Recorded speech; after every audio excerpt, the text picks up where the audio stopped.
All right, and then for my protective clear coat, I'm using, I call it furniture wax, but really it's a paste finishing wax. But it's kind of like waxing a car. You just take a rag, and you get a bunch on there, and then you just wipe it on, okay? Real easy. Just make sure you get in all the little dips and crevices and all the corners.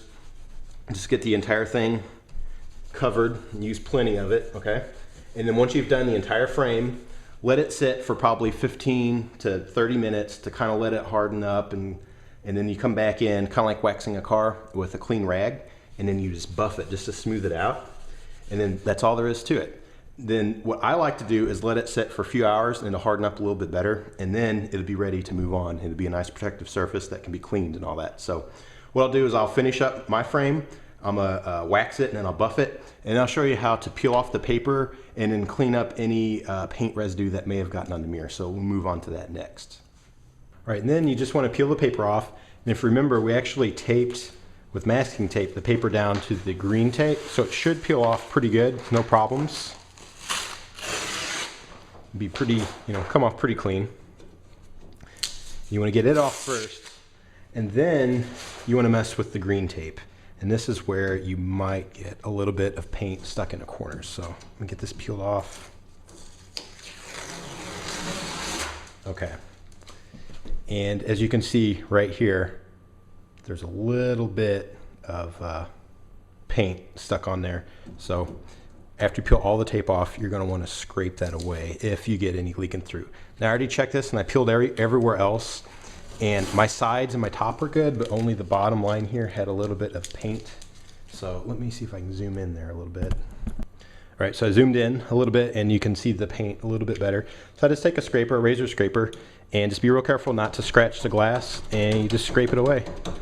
Pretty easy, just take your time, it'll eventually go away.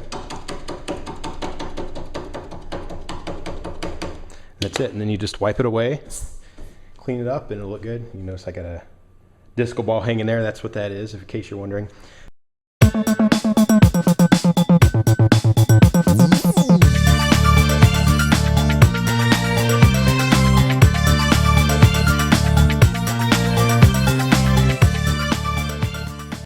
That's it, just clean up that little bit of paint if it happens to leak with a scraper. Easy as that, and it's done. So now I'll show you what the whole mirror looks like completely finished. All right, and here's the finished product, just a total transformation. This mirror looks really, really cool in person. The coloring is sort of a sky blue meets seafoam green, and then with all the distressing and the scratches and the dirty glazes, I was trying to figure out what it looked like, and I thought of this. It kind of looks like the Easter egg that fell in the dog poop. But that's actually a really good thing. People love this look, and they like that kind of relaxed country classic look, especially on these types of mirrors, and the wood frame and distressed paint and all that kind of stuff. So while I was making this video, I'm also making another video that shows how I flip mirrors on Craigslist. And it's a really cool hobby to get into because it's one of the easiest pieces of furniture to redo. They do really well, people love them, especially if you get the right kind, you redo it the right way, you have it at the right price. So I tell you all that kind of stuff, what to look for, how to price it, what kind of price to pay for it in the first place, how to redo it, all that good stuff. So check out that video. It's either up already or it'll be up right after this one. And then be sure to subscribe to check out even more videos. I got a bunch on there already, and I'm gonna make a whole bunch more, just showing everything I do and cool projects like this. And then check out my website, DIYdork.com. I'm gonna have house updates on there, and it's interesting little cool things I find. And then I'm also going to have even more in-depth tutorials on there that just have tons of details about how to make really cool projects. So if you like that type of thing, be sure to check all that out. Thanks for watching this video. Be sure to subscribe, and let's keep watching the videos. I'm gonna have a bunch more cool stuff, and let's keep your eye peeled out for them. So thanks a lot, guys.